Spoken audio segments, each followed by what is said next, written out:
Videoni yarmigacha ko'rsalaringiz, o'z bu yog'ini avtomatik ko'rib olasizlar, qiziqib qolasizlar-da.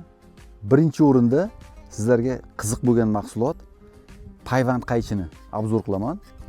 Qayta ishlatadigan, o'tkirlab maza qilib ishlatadigan payvand qaychini ko'rsataman. Zavodskoy, bu qo'ldan yasalgan kustarniy robota emas.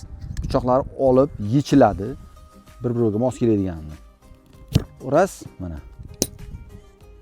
Endi ingichkasini ko'rsatamiz, mana ingichkaroq. Payvandga mana shu novda, mana shundaylarga qilinadi. Chotki, g'ajimagan, boshqa bo'lmagan. Buni kesgan joyini bir-biriga tushishini mana e'tibor qiling, qanday tushyapti. Hech qanday muammo yo'q.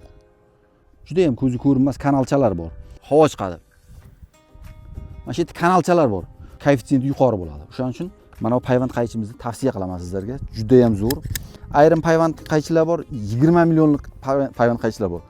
O'sha 2 millionning yarmidan ham kamroq narxga olib, bemalol mazza qilib ishlatgan yaxshi emasmi?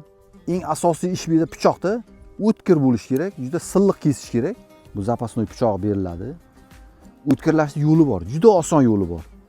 Bolgarkada yoki bir charxga tutsangiz, qo'pol bo'ladi-da, tirnaydigan yo bir mana buni silliq kesmaydigan bo'lib qoladi-da, buning yo'lini topdik. Mana oddiygina batareykada ishlaydigan 3 xil oboroti bor. Buni qo'yib turib yana bitta yana bir yurgizib olsa, lezviya qanday? Lezviyaday o'tkir bo'ladi-da, va shizur bo'ladi. Moydek kesadi. Hattoki borki, mana bu borki, mana buning pichoqchasi bor mana. Tapini o'rding, pichog'i. O'tmas tashib qolsa, hattoki o'shani ham mana shu bilan o'tkirlasa bo'ladi. Bemalol muammo yo'q. Bundan kuchliroq kerak bo'lsa, mana bu to'klilari ham bor. Buni ochsak, bu 200 dan ziyod nasatkasi bor. Har xil liboy narsani o'tkirlaydi, tishadi, charxlaydi, hamma ish qiladi-da. Ekrandagi raqamlarga telefon qilsalaringiz, batafsil tushuntirilib, narx-navosi kelishilgan holda zakonni qilib beramiz.